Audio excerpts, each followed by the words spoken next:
Hey, Sam Acevedo here. Welcome back. So last video, we cleaned up the engine a little bit. We changed the air cabin filter, and it was disgusting. I put a picture of it comparing the old and the new. So in this video, what we're gonna do is change the air intake filter. It should be pretty easy.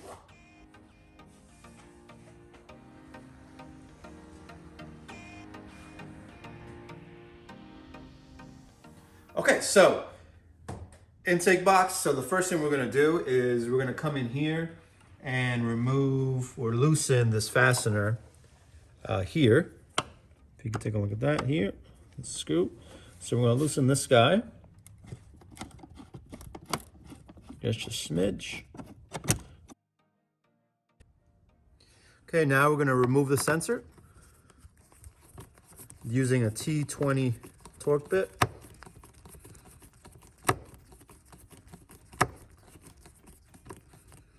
Now I want to remove the sensor. I don't want to mess with this little harness here. Seems a little difficult to get to. So I'm just going to remove the sensor altogether.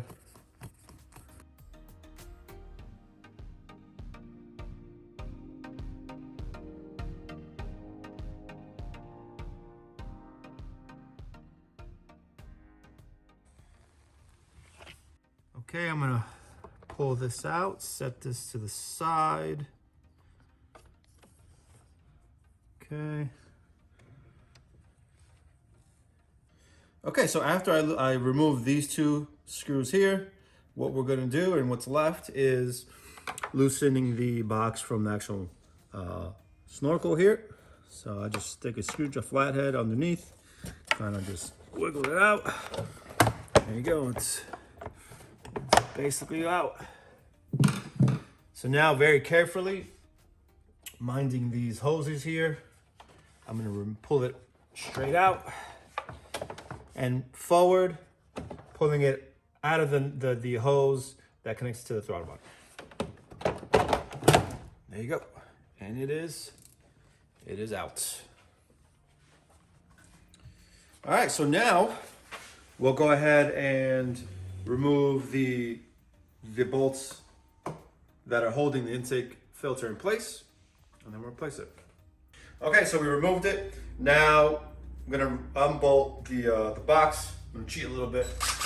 I got the torque bit on the impact driver here. So let's do this.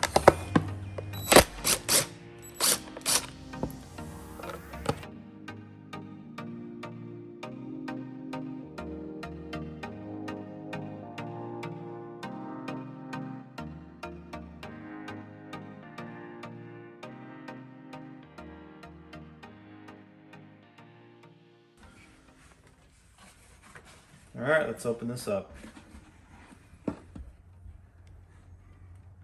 There it is.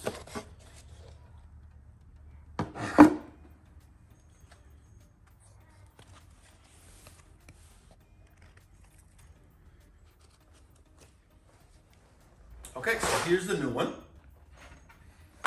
Comparing it to the old. All right, so it's not that dirty. But you know what? I have no idea how long this has been in the car, so let's just replace it. It's a good measure anyways. All right, so what we're gonna do is we're gonna take the new filter and then just drop it in. So we'll put it right in here. And that fits perfectly. And then we'll take the top here, we'll place it on here. Give it a little squeeze. All right. And then now what we'll do is we'll go around, we'll put the bolts on, and then we should be able to put it right back in the car.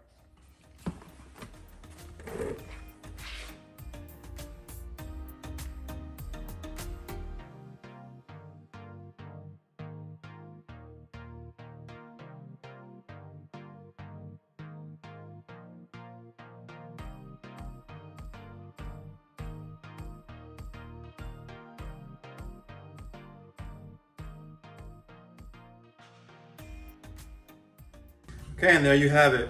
Now, before I put this in the car, I'm just gonna give it a wipe down. It's pretty filthy.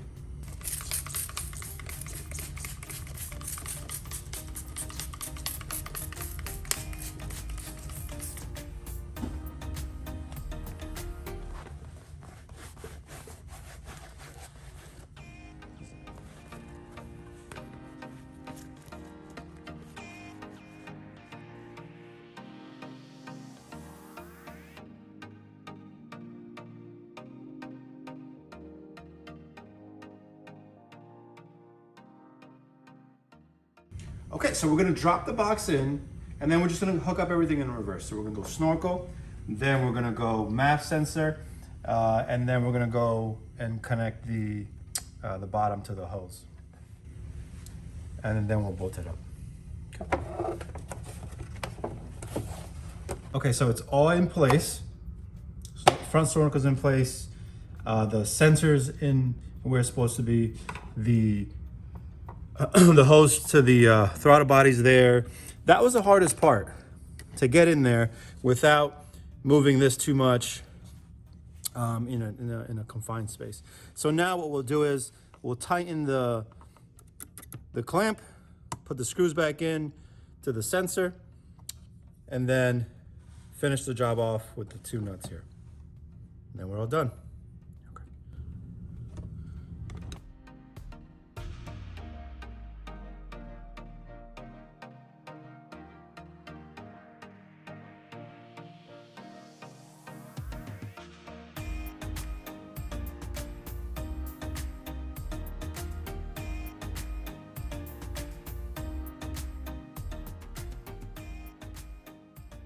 All right, and that's a wrap. So pretty straightforward job, one of the easiest, I think.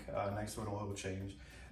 So all you had to do, remove a couple bolts, remove the box, replace the filter, then just do everything in reverse. Keep it in mind, it's a tight space back here by the sensor, just be careful. And then also dropping any screws into the engine bay. Don't do it, that's a mess.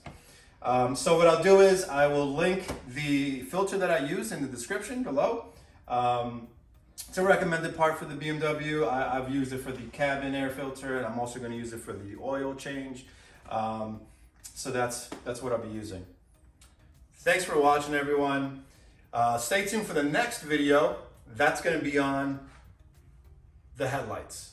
So right now you're looking at a 325 pre-LCI vehicle upgrading into a LCI headlight. So we'll go through how to remove the bumper, how to replace the headlight, and all that good stuff. If you want to see a video on how to change the air cabin filter, I'll link that as well.